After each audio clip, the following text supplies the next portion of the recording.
Ei, gente, que bom reencontrá-los nas ruas. Grande satisfação. Admito que eu tinha expectativas de ser algo grande, mas nu! Só o Guga Noblar e o Lindbergh para dizer que calma, povo da esquerda que enche auditório fechado com 300 lugares. Tava vazio. Acredita em mim. O Brasil nesse domingo foi mundialmente repercutido. E não só pelas manifestações gigantes, mas porque o Biden dos trópicos abriu a boca de novo.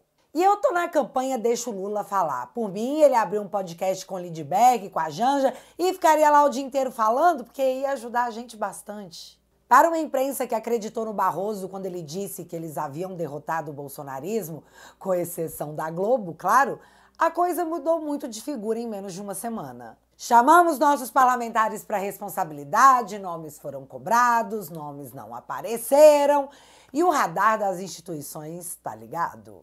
Bora entender esse pós-manifestações, como eles terão que refazer o cálculo e como já tem fudoril tão travado que nem supositório de glicerina vai salvar? Então bora lá!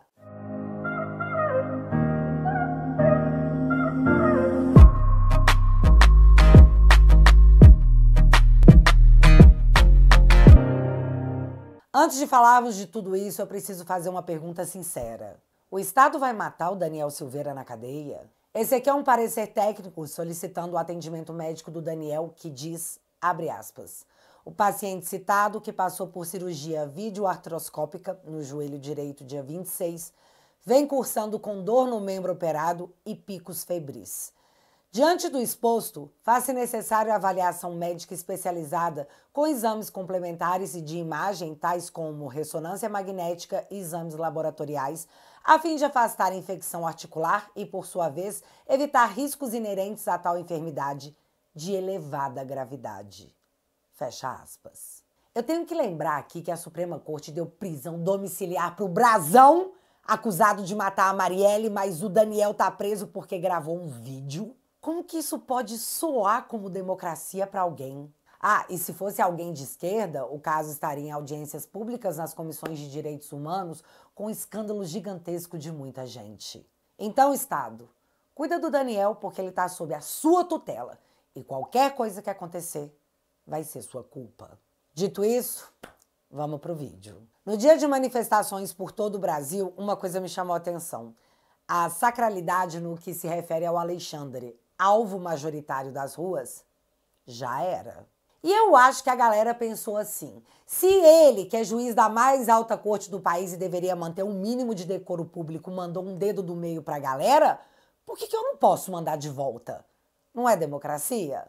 Um outro ponto, e eu pude notar na cara das pessoas, é que o medo foi substituído pela esperança. E eu faço questão de explicar porque não é apenas uma expressão motivacional. O medo imposto no reinado de Alexandre nos últimos anos é real.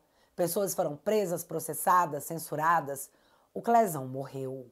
Durante muito tempo ficamos aqui falando sozinhos, pedindo por favor que os nossos senadores, muitos deles enrolados em processos na própria corte, fizessem alguma coisa e fomos plenamente ignorados. Mas com a entrada dos Estados Unidos na conversa, sentimos pela primeira vez em anos que alguma coisa poderia acontecer, algo que não dependesse da palavra final da Suprema Corte. Aí veio a Magnitsky, a perda de visto dos ministros, a taxação do país. Estamos sendo punidos pela inércia do Senado, que poderia ter feito algo, mas não quis. E por mais que a mídia tentasse enfiar na cabeça das pessoas que a maior crise diplomática entre Brasil e Estados Unidos das últimas 6 décadas era culpa do Bolsonaro e que Lula era o cara que uniria o país pela soberania tupiniquense, Lula manteve reprovação de 40% e uma pífia aprovação de 29%. O povo não comprou o discurso da Globo de que Lula luta por soberania e domingo mostramos que soberano mesmo é o povo. E o povo pediu por ajuda, a ajuda veio, e daí as pessoas se permitiram novamente ter essa esperança. Eu realmente acho que eles acreditavam que poderiam derrotar o movimento político na força, na base do medo. Aí eles calaram o Bolsonaro achando que se ele não mais falasse, esse movimento ia diminuir. Imagina a cara dessa galera descobrindo que calaram uma voz para aumentar a voz de milhões por todo o país. Nunca mais, e preste atenção no que eu vou dizer, Nunca mais as coisas serão como em 2008, onde o povo achava que PSDB era de direita, que era oposição ao PT. As redes sociais mostraram à população que essa galera mentiu pra gente por anos. E não há nada pior do que o sentimento de traição. Muita gente não perdoa nunca. Enquanto eles só têm o Lula, nós temos dezenas de nomes que a cada dia alcançam um patamar maior em seus postos de liderança. Esse movimento não foi derrotado. Ele é jovem. Ele acabou de começar. E aí eu entro num ponto importante. Em seu discurso para a bolha nesse domingo, enquanto tomávamos as ruas, o Lula estava se dizendo preocupado com as eleições do ano que vem. Chegou a dizer que se eles fossem bons, teriam feito mais. Mais o quê? Mais senadores. O Lula disse que quase todos os senadores da esquerda estarão disputando a reeleição ano que vem, enquanto nós já temos 25. E que se nós fizéssemos mais 17 senadores, nós seremos a maioria no Senado em 2026, e aí você já sabe o que vai acontecer, né? Pau! Maioria no Senado com Rogério Marinho, presidente da casa. Maioria na Câmara. E se não condenarem o Bolsonaro no tribunal colegiado numa condenação recorde totalmente duvidosa, porque meu amigo não teve golpe nenhum, ele volta como presidente e é o fim da esquerda no Brasil. Vocês entendem que é questão de sobrevivência? E aqui, nós não faremos 17 senadores. Nós faremos 24, porque a gente vai pisar e depois tripudiar em cima da vitória, que será absoluta, e que a gente é desses. E o que eles podem fazer a respeito? Bom, agora eu acho que nada. Existia um medo real de que a Suprema Corte tornasse inelegível todos os potenciais nomes ao Senado brasileiro pela direita. Mas, do momento em que os Estados Unidos colocou uma lupa em cima da democracia pujante e sacou a Magnitsky do bolso, quem vai escolher em quem nós vamos votar seremos nós mesmos. O que aconteceu nas eleições de 2022 nunca mais vai se repetir. Até porque não tem mais aí o USAID para despejar bilhões. Não tem mais o Biden para mandar emissários aqui no Brasil. Trump vai assistir nosso processo eleitoral e depois do Trump vai vir o vice dele, que aliás também é bem jovem. A direita é jovem e agora está bem motivada. Seguindo na questão de que ganhamos um aliado de peso, as violações não serão facilmente esquecidas, nem burladas. O Metrópolis, esse final de semana, quis lembrar a quem interessar que um banco francês teve que pagar uma multa de quase 9 bilhões de dólares por ter feito transações financeiras entre um sancionado da Magnitsky. Um banco da França, que teoricamente teria o apoio da União Europeia, que não fez nada, apenas deixou o banco pagar porque lei é lei, né, meu amigo? E por mais que eles digam que estão de boa, que eles estão tranquilos, eles não estão, não! Nesse fim de semana, a Veja soltou essa matéria. O alerta do governo para as punições a bancos no caso Alexandre de Moraes.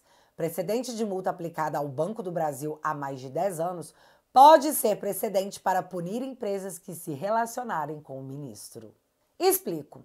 A matéria diz que, logo após o início das ameaças do Trump contra o Alexandre, o governo listou bancos, empresas de familiares do Alexandre país afora e itens patrimoniais de ministros do Supremo no exterior como possíveis alvos de uma segunda fase da penalidade da Magnitsky. E isso acontece porque a lei Magnitsky, em sua diretriz disponibilizada pela Casa Branca, diz que, abre aspas, pessoas ou empresas que materialmente auxiliarem, patrocinarem ou fornecerem apoio financeiro, material ou tecnológico aos atos das autoridades das sanções podem ser arrastadas para as penalidades, fecha aspas. Aí, agora faz total sentido porque o Alexandre, em seu discurso de sexta-feira, disse isso aqui. 707 recursos. 707 recursos. Todos, absolutamente todos, foram improvidos e os colegiados mantiveram as decisões proferidas. Aqui ele está dizendo que não fez sozinho, que os ministros o apoiaram, ou seja, Alexandre está dedurando a galera e, no meu ponto de vista, até meio que avisando. Vocês vão comigo? Mas essa é só a minha interpretação. E olha só, indo na linha do que estamos falando, o Metrópolis revelou que Alexandre resiste a acionar a Justiça dos Estados Unidos contra as sanções que ele recebeu. A matéria conta que é porque o Alexandre não confia nos Estados Unidos. Mas eu tenho uma opinião diferente. Se eles recorrerem à Justiça dos Estados Unidos e a Justiça mantém a decisão do Trump, que é de fato o que vai acontecer, acabou total. A coisa vai ficar muito pior do que está agora. E outra, lembra que quem ajudar o Alexandre é tragado junto? Pois é, tem essa também. Ainda mais no momento em que o déspota faz um discurso dizendo que os Estados Unidos ajudaram a dar um golpe no Brasil e que ele quer porque quer derrubar o dólar como moeda de transação internacional. Galera, tempos atrás, tipo um mês atrás, o Trump disse que quem tentar derrubar o dólar, ele vai tomar como declaração de guerra. Aí vai lá o Lula, no dia em que ele se reúne com o filho do Fidel Castro, provavelmente para discutir sobre a democracia relativa, e diz que, eu quero derrubar o dólar. Ah, Bárbara, mas essas coisas que o déspota fala nem deve chegar nos Estados Unidos.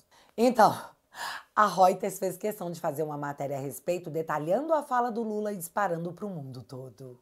E nisso veio o Zé Ruela e fala que a taxação é culpa do Eduardo Bolsonaro. Meu amigo, deixa eu te explicar o que está acontecendo para você viver esse momento como ele deve ser vivido. Em pânico.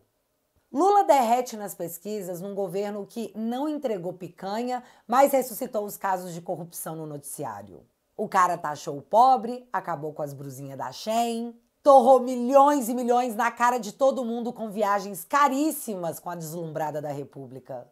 Não entregou nada, mas cortou muita Bolsa Família. O que sobrou de discurso foi a defesa da soberania contra os Estados Unidos, pauta antiga dos comunistas pelo mundo. Para manter a chama na sua bolha, o Lula vai destruir esse país e dizer que foi culpa do Bolsonaro. Gente, nem China, nem Rússia, nem ninguém, nenhum país dos BRICS fez piu sobre esse negócio de derrubar o dólar. Isso é coisa do Lula. Ele tá nessa sozinho.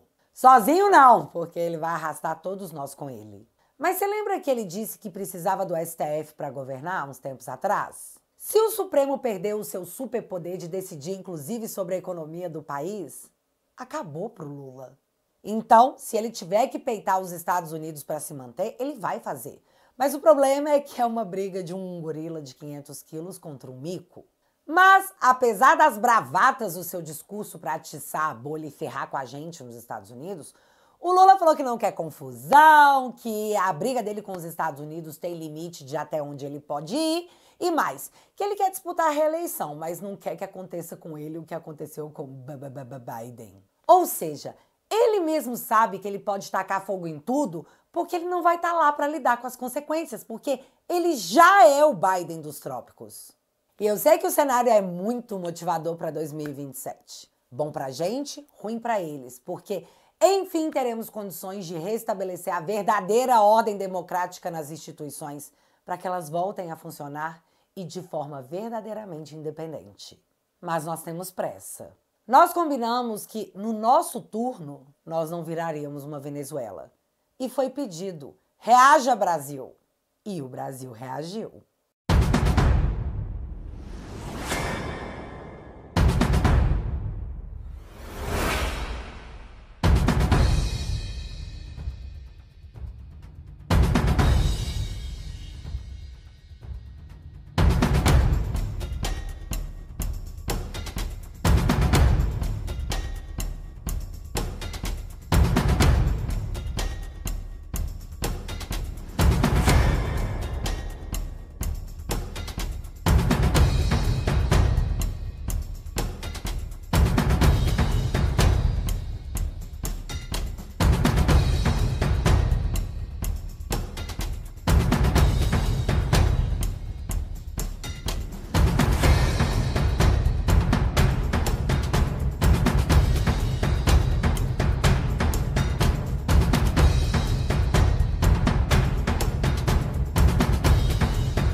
Vocês entendem o que nós fizemos? E você já entendeu o que sobrou para eles?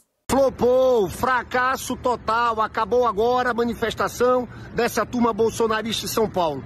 Foi a menor manifestação de todas que eles já fizeram. Sabe por quê, pessoal? Eles estão se desmascarando, estão abraçados à bandeira norte-americana, traição da pátria. Tudo é livrar a cara do Bolsonaro. É esse cara aí que diz que a direita dispara fake news e por isso tem que regulamentar as redes.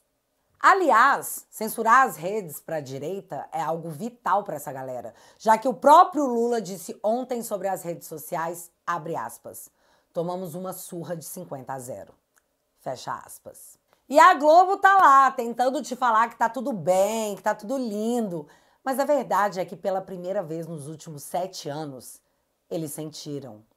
E uma lembrança ao povo foi gritada. E eu tive que tirar o fundo musical, senão poderia dar problema no vídeo, mas a mensagem está sendo entregue. Um país com propósito. Nós somos o Brasil verde e amarelo.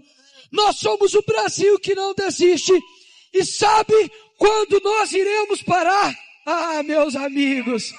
Sabe quando nós vamos parar, meus amigos? Sabe quando nós vamos parar, Brasil? Nunca! O Brasil é nosso! Essa nação é nossa! Dia 7 de setembro você não pode. Dia 7 você tem compromisso com o Brasil. Dia 7 vai ser maior porque supremo e soberano é o povo brasileiro. Galera, nós não estamos sozinhos. E ahá! Você achou que eu estava falando dos Estados Unidos, né? Tá, também. Mas não esquece que quem nos guarda não dorme. E ele é o verdadeiro Todo-Poderoso. Orgulho demais de estar nessa trincheira com vocês. Para encerrar esse vídeo, eu senti muita falta de muitos governadores que toda vez que o Bolsonaro aparece, eles ficam lá no entorno tentando tirar um pedacinho, uma lasquinha, acreditando que se Bolsonaro não puder concorrer, quem sabe eles vão ter a vez. Nessas manifestações que foram majoritariamente contra o Alexandre de Moraes, muitos não apareceram. E eu entendo, de coração, eu realmente entendo, que pode ser medo. Mas o tempo da covardia já passou. Ou vocês estão com a gente, ou vocês não estão. E dia 7 vocês terão a oportunidade de mostrar para todo mundo onde é que vocês estão nessa trincheira. Contamos com vocês. E já que você ficou até aqui, o Alexandre acha que o problema do Brasil está na direita extremista, a direita radical que está usando as redes sociais para instrumentalizar as pessoas. É sério? O ministro que está salvando a democracia realmente pensa isso. E eu até posso fazer uma piada com esse fenômeno, mas antes deixa eu comentar essa coisa de extremista. Eu sou extremamente contra o comunismo, uma ideologia que tirou a vida de milhões e milhões de pessoas ao longo da história sob o mantra de igualdade social. Eu sou extremamente contra as políticas públicas do PT, sobre orégano, sobre os bebês que estão nas barrigas das mamães, sobre a leniência com o corrupto, sobre a gestão financeira do país. Logo, eu sou extremamente contra o comunismo. E isso me torna uma extremista? Até ontem eu achava que estava tudo bem, que era um direito meu, mas agora eu tô vendo que isso me torna uma espécie de criminosa digital. E galera, se a gente não gostar de política, seremos governados por quem gosta. E isso não parece ser uma boa ideia. Para que o Brasil seja resgatado das mãos da canhotada, precisamos trazer mais gente para o nosso lado. E a sua assinatura na Família Te Atualizei fortalece a nossa trincheira e possibilita que eu continue esse trabalho na guerra cultural.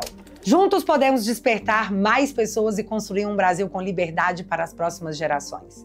Além disso, você também recebe acesso a todos os conteúdos exclusivos da minha plataforma, incluindo os meus documentários e os episódios especiais do Te Barbarizei. Tem um tanto de vídeo meu para você maratonar lá na Família Te Atualizei. Toque agora mesmo no link que está aparecendo na sua tela e entra agora mesmo para minha família, a melhor família da internet.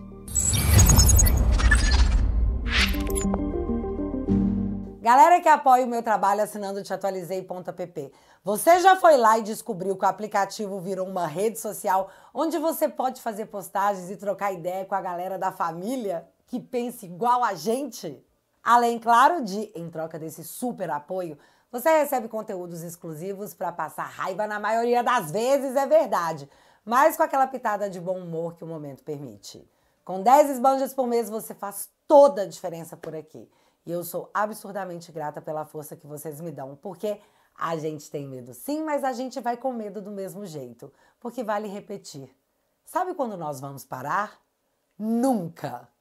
E pra galera que não gosta de renovar a assinatura, tem o plano vitalício, onde você leva de brinde esse copo mega exclusivo que não traz o amor da sua vida em 3 dias, mas espanta sua prima de cabelo azul e sovaco cabeludo do churrasco sem que você precise abrir a boca. Sério, é testado e aprovado. Pode confiar. Portanto, se você quiser e puder, o link vai estar fixado aqui no primeiro comentário e desde já, muito obrigada. Mas agora eu quero saber de vocês. Como que o sistema vai se comportar a tudo isso? Teremos mais dedos do meio distribuídos, novos inquéritos? Ou a água bateu na bunda e todo mundo vai ficar calado? Me conta aqui nos comentários que eu quero saber. E se você ainda não é inscrito aqui no meu canal, meu amigo, se inscreve e deixa seu like. Porque você já sabe, acontecendo alguma coisa de relevante ou irrelevante, a gente volta. Beijos, galera. Fui!